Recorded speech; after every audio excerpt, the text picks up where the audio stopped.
नमस्कार। इस विश्लेषण में स्वागत है। भारत को हम सब अक्सर एक विशाल देश के रूप में देखते हैं, जो कि बिल्कुल सही बात है।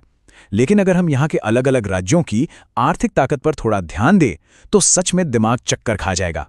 आइए इन राज्यों की आर्थिक क्षमता के इस हैरानगी स्केल को थोड़ा गहराई से समझते हैं। एक पल के लिए जरा इस विचार पर गौर करते हैं। क्या हो अगर भारत के राज्य खुद में एक स्वतंत्र देश होते?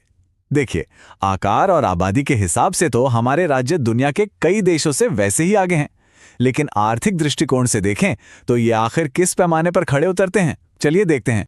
भाग 1, विशाल अर्थव्यवस्थाएं यानी राज्यों की आर्थिक शक्ति।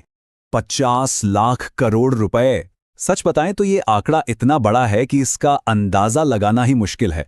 और सबसे मजेदार बात यह है कि ये किसी अलग देश की नहीं, बल्कि भारत के सिर्फ एक राज्य महाराष्ट्र की अर्थव्यवस्था का आंकड़ा है। महाराष्ट्र का आर्थिक पैमाना सच में बिल्कुल एक अलग ही लेवल पर है। अब अगर इस पर गौर किया जाए, जब हम इस 50 लाख करोड़ को विश्व के नक्शे पर रखते हैं, तो नतीजे बिल्कुल चौंका देने वाले आते हैं। महाराष्ट्र की इकोनॉमी थाईलैंड से भी बड़ी है।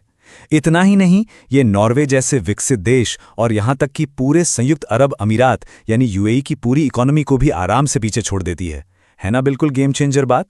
थोड़ा दक्षिण भारत की तरफ चलते हैं।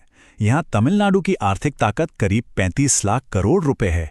एक राज्य का ये आंकड़ा तब और भी ज्यादा हैरान करता है जब हम देखते हैं कि ये हमारे पड़ोसी देश पाकिस्तान की पूरी इकोनॉमी से भी लंबा आगे है।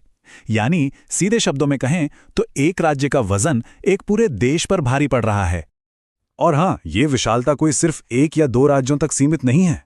उत्तर प्रदेश की बात करें तो इसकी करीब 34 लाख करोड़ की अर्थव्यवस्था इसे चेक रिपब्लिक से भी आगे लाकर खड़ा कर देती है।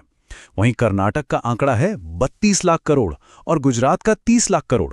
ये दोनों ही राज्य अकेले पोर्चुगल की जीडीपी के बराबर की आर्थिक शक्ति रखते हैं। भाग 2, व्यक्तिगत आय की सच्चाई यानी प्रति व्यक्ति आय का सच। लेकिन रुकिए, जब हम इस टोटल जीडीपी को छोड़कर थोड़ा प्रति व्यक्ति आय यानी पर कैपिटा इनकम पर आते हैं, तो तस्वीर बिल्कुल बदल सी जाती है। दिल्ली में पर कैपिटा इनकम 5 लाख रुपए है, जो लगभग साउथ अफ्रीका के करीब बैठती है। लेकिन वहीं यूपी को देखिए। जिस यूपी की जीडीपी इतनी विशाल थी, वहां प्रति व्यक्ति आय सिर्फ 1,21,000 रुपए रह जाती है, जो कि नेपाल के आंकड़ों से काफी मिलती जुलती है। दक्षिण के राज्यों में भी देखा जाए तो यह अंतर बिल्कुल साफ नजर आता है। कर्नाटका की प्रति व्यक्ति आय 4,26,000 रुपए है, जो कि श्रीलंका की स्थिति के बिल्कुल समान है।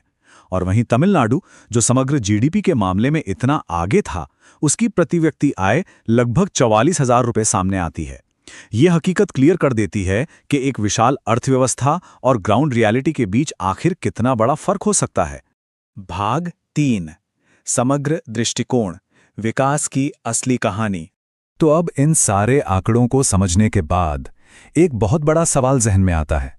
जब हमारे राज्यों के पास पूरे के पूरे देशों जितनी विशाल आर्थिक शक्ति है, तो इन तुलनाओं का आखिर हमारे क्षेत्रीय विकास की दिशा पर क्या असर होने वाला है? क्या यह बढ़ती हुई आर्थिक ताकत कभी हर आम नागरिक की समृद्धि में बदल पाएगी? सच में ये एक ऐसा मुद्दा है जिस पर बहुत गहरे चिंतन और विश्लेषण की जरूरत है।